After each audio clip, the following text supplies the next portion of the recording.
لله رب العالمين والعاقبة للمتقين صلاة وسلاما على رسوله الكريم أما بعد فأعوذ بالله من الشيطان الرجيم بسم الله الرحمن الرحيم وعلمك ما لم تكن تعلم صدق الله مولانا العظيم وصدق رسوله النبي الكريم ونحن على ذلك من الشاهدين والشاكرين السلام علیکم ورحمۃ اللہ وبرکاتہ۔ تمام تعریف اللہ کے لیے جو رب ہے عالمین کا، خالق و مالک ہے کائنات سارے جہاں کا۔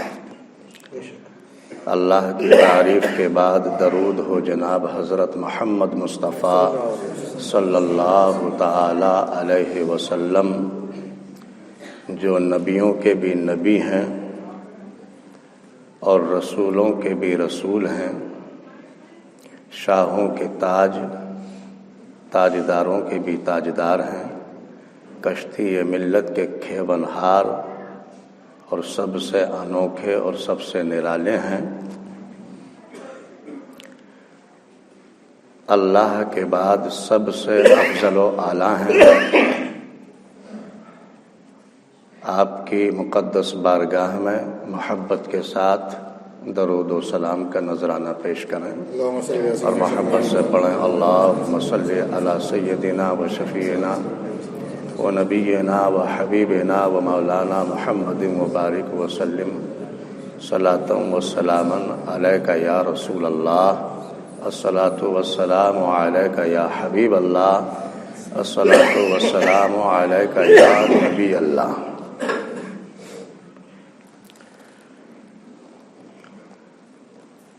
ہمارے دینی حلقوں میں اکثر یہ مباحثہ جگہ جگہ نظر آتا ہے کہ کچھ مسلمان حضور کے علم کا اقرار کرتے ہیں کہ سب کچھ اللہ تعالیٰ نے حضور کو ظاہری اور چھپا ہوا سب علم عطا فرما دیا، اس کا اقرار کرتے ہیں۔ اور مسلمانوں میں ایک طبقہ ایسا ہے جو حضور کے اس علم کی نفی کرتے ہیں جس کو لفظ غیب کہا جاتا ہے، اور غیب کا مطلب ہے پوشیدہ کوئی بات یا کوئی پوشیدہ چھپا ہوا علم۔ تو دینی حلقوں میں ایک طبقہ تو اس بات کا اقرار کرتا ہے کہ رسول اللہ کو ان پوشیدہ چیزوں کی، اس پوشیدہ علم کا بھی، پوشیدہ جو باتیں ہیں ان کا بھی علم ہے، جس کو علم غیب کہا جاتا ہے۔ اور ایک طبقہ آپ کے اس علم کا، اس بات کا انکار کرتا ہے کہ آپ کو پوشیدہ چیزوں کا کوئی علم نہیں ہے۔ اکثر یہ مباحثے جگہ جگہ ہوتے نظر آتے ہیں۔ یہ قرآن پاک کی آیت ہے وَعَلَّمَكَ مَا لَمْ تَكُنْ تَعْلَمْ۔ اس میں جو ہم ترجمہ دیکھیں گے تو اس کا مطلب بالکل صاف صاف آپ کو یہ ملے گا کہ اللہ نے اپنے محبوب کو سکھا دیا جو نہیں جانتے تھے۔ یعنی اللہ تعالیٰ نے اپنے محبوب کے تعلق سے فرمایا کہ ہم نے سکھا دیا جو تم نہیں جانتے تھے۔ کیا سکھایا، کتنا سکھایا، کب سکھایا، ہم اس تفصیل میں جانا ضروری نہیں سمجھتے۔ وہ سکھانے والا جانے اور سیکھنے والا جانے۔ اور کب سکھایا؟ جب خدا کی مصلحت ہوئی، جب خدا نے چاہا اس وقت سکھا دیا، ہمیں ان باتوں سے کوئی لینا دینا نہیں۔ بہرحال قرآن کی آیت کے اس ترجمے سے ہمارے لیے وہ بات پوری طرح سے سمجھ میں نہیں آتی. صرف اتنا پتہ چلتا ہے کہ سکھا دیا تمہیں جو تم نہیں جانتے تھے. اب اس کے خلاصے کے لیے قرآن کی تفسیر کو سمجھنا ہوگا. اس تفسیر سے اس کا حل نکالنا ہوگا کہ آپ کو کیا سکھا دیا. تو آئیے ایک تفسیر کی کتاب جو بڑی مشہور کتاب ہے، تفسیر جلالین شریف، اور وہ ہر ادارے میں پڑھائی جاتی ہے. تفسیر جلالین شریف کو جو تصنیف کیا ہے وہ حضرت علامہ جلال الدین سیوطی رحمۃ اللہ علیہ اور علامہ جلال الدین محلی رحمۃ اللہ علیہ، ان دونوں کی مشترکہ کوششوں کا یہ گلدستہ ہے جو بڑا شاندار گلدستہ ہے. ان دونوں علماء نے اس کتاب کو تصنیف کرنے میں اس بات کا بہت خاص خیال رکھا ہے کہ طلباء اور علماء یعنی علم والوں کے لیے خاص طور سے اس تفسیر کو تصنیف کیا ہے.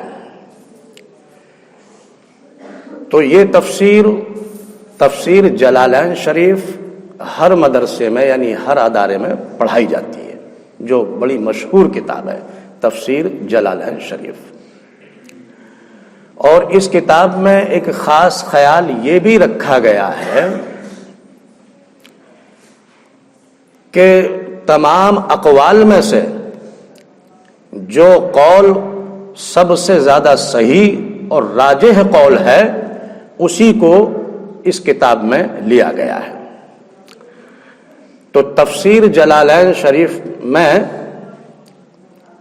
اس کو اس طرح سے اس کا خلاصہ کیا ہے وَعَلَّمَكَ مَا لَمْ تَكُنْ تَعَالَمْ، کہ سکھا دیا تمہیں جو تم نہیں جانتے تھے.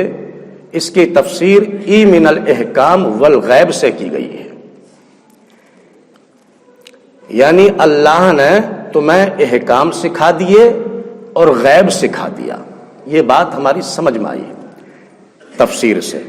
ای من الاحکام والغیب یعنی اللہ نے احکام سکھا دیے اور غیب سکھا دیا. کتنا سکھایا یہ سکھانے والا جانے اور سیکھنے والا جانے. بہرحال ہم اس چیز کو ذرا سمجھنے کی کوشش کریں کہ آپ نے دیکھا ہوگا کہ جب انسان اپنی قابلیت کسی پر ظاہر کرنا چاہتا ہے تو اپنے ان استادوں کا ذکر کرتا ہے کہ جو استاد جانے مانے اور پہچانے ہوئے ہوتے ہیں. جیسے کوئی کہتا ہے کہ میں سقراط کا شاگرد ہوں، کوئی کہتا ہے میں نے بقراط سے پڑھا ہے، کوئی کہتا ہے کہ جالینوس ہمارا استاد ہے. تو یہ سب باتیں کیوں کہی جاتی ہیں؟ یہ اس لیے کہی جاتی ہیں کہ جب لوگ استاد کو سمجھ لیں گے کہ وہ لائق اور قابل اور کامل استاد ہیں پڑھانے والے، تو یقیناً وہ شاگرد بھی جو ذی استعداد ہوں، جن میں صلاحیت موجود ہو، وہ بھی ان استادوں کے شاگرد بھی کامل ہی ہوں گے اور مکمل ہی ہوں گے. اس لیے ان استادوں کے تعلق سے بات کہی جاتی ہے کہ ہم فلاں کے شاگرد ہیں. تو اب ذرا آپ یہ سوچیں کہ ایسا استاد، ایسا پڑھانے والا، ایسا سکھانے والا کیا خدا سے بڑھ کر کوئی اور استاد ہو سکتا ہے؟ نہیں، خدا سے بڑھ کر کوئی علم والا نہیں ہو سکتا. تو سکھانے والا جو ہے وہ خدا ہے اور سیکھنے والا وہ باصلاحیت ہے کہ جن میں سیکھنے کی اچھی طرح سے صلاحیت موجود ہے. کیا آپ اس بات کو کہہ سکتے ہیں کہ رسول اللہ سے زیادہ کوئی صلاحیت والا ہے؟ نہیں دوستو، رسول اللہ سے زیادہ کوئی بھی صلاحیت والا نہیں ہے۔ تو جو سیکھنے والا ایسا ہو کہ جو سب سے زیادہ صلاحیت اپنے اندر رکھتا ہو، اور سکھانے والا ایسا ہو کہ جو کائنات کا خالق و مالک ہو، تو اس نے کتنا سکھایا اس بات کو بھی آپ سمجھ نہیں سکتے، اور سیکھنے والے نے کتنا سیکھ لیا اس بات کو بھی آپ جان نہیں سکتے۔ بہرحال آپ اس بات کو ماننا پڑے گا کہ اللہ نے سکھایا اور رسول نے سیکھا، تو اللہ نے وہی تو سب کچھ سکھایا جو رسول نہیں جانتے تھے، جیسا کہ قرآن کہہ رہا ہے کہ ہم نے سکھا دیا تمہیں جو تم نہیں جانتے تھے۔ تو جو نہیں جانتے تھے، جو آپ سے پوشیدہ حالات تھے، ان پوشیدہ حالات ہی کو تو اللہ نے ان پر منکشف فرما دیا، اس پوشیدہ حالات کو ہی صحیح تو اللہ نے اپنے محبوب کو واقف کر دیا، اور حضور میں یہ کیفیت آ گئی کہ حضور پاک صلی اللہ تعالی علیہ وسلم نے جدھر توجہ فرما دی ادھر کے تمام حالات آپ پر منکشف ہو گئے، جس طرف خاص توجہ دی ادھر کے تمام حجابات اٹھا دیے گئے، اور رسول کے علم میں وہ تمام باتیں آتی چلی گئیں اور آپ ان کو جانتے چلے گئے۔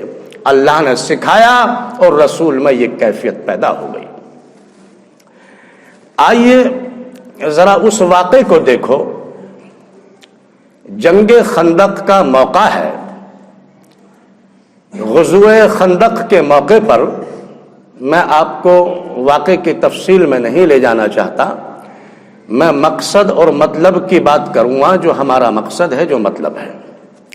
غزوہ خندق کے موقع پر غلامان محمد خندق کھود رہے تھے، تو ایک چٹان، پہاڑ کا وہ بڑا پتھر ایک ایسا سامنے آیا کہ غلامان محمد کا سابقہ اس چٹان سے پڑا۔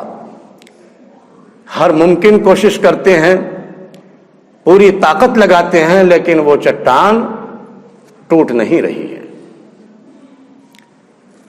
رسول اللہ کو خبر پہنچائی گئی،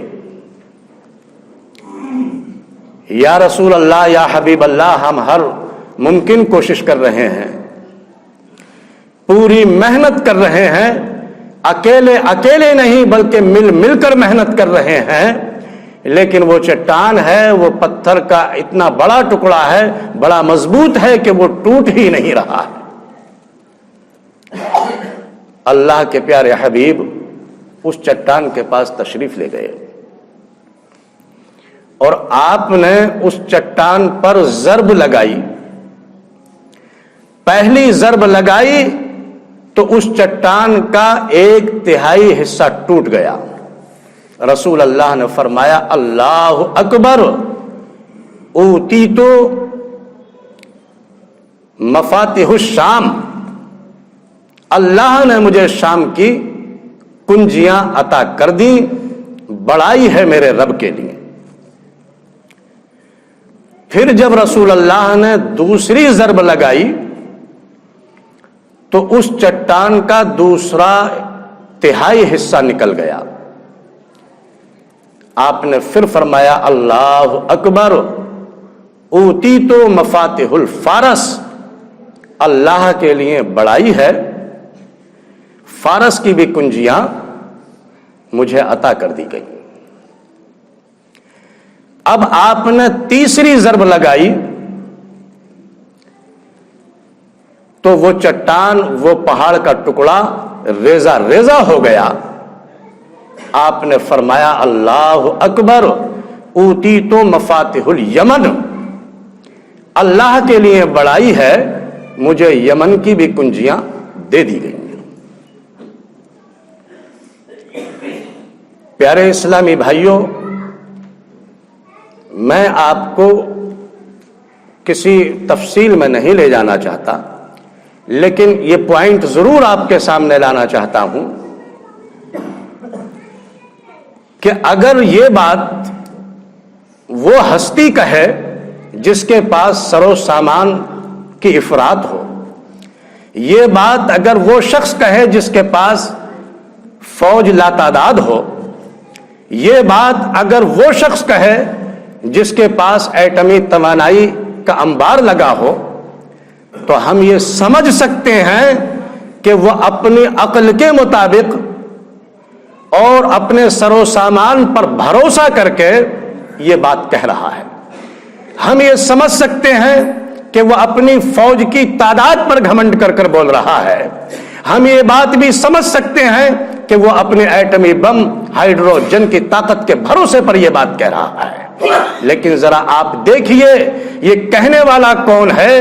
یہ وہ ہے جو بوریا نشین ہے، یہ وہ ہے جو کئی کئی دن کے فاقے سے رہنے والا ہے، یہ وہ بول رہا ہے جس کے پیٹ پر پتھر بندھے ہوئے ہیں، یہ وہ بول رہا ہے کہ جس کے پاس سر و سامان بھی نہیں ہے، یہ وہ کہہ رہا ہے جس کے پاس فوج بھی بہت کم ہے، کوئی فوجی طاقت بھی جس کے پاس موجود نہیں ہے. لیکن وہ کہنے والا کہہ رہا ہے کہ اللہ کے لیے بڑائی ہے کہ اللہ نے مجھے شام کی بھی کنجیاں عطا کر دی ہیں اور فارس کی بھی کنجیاں دے دی ہیں اور یمن کی بھی کنجیاں مجھے عطا کر دی گئی ہیں. تو اب ذرا فیصلہ کیجئے کہ یہ کہنے والا کیوں بول رہا ہے؟ اس کہنے والے نے کس لیے یہ بات کہی؟ اس لیے ہماری سمجھ میں اچھی طرح سے یہ بات آ جانی چاہیے کہ یہ کہنے والا اس وقت بول رہا ہے جب اسے اس بات کا علم ہے کہ ہمارا مستقبل بہت روشن ہے. اے زمانے والوں، تم ہمیں جس حال میں دیکھ رہے ہو ہمارے اس حال کو مت دیکھو، بلکہ ہمارا مستقبل بہت روشن ہے.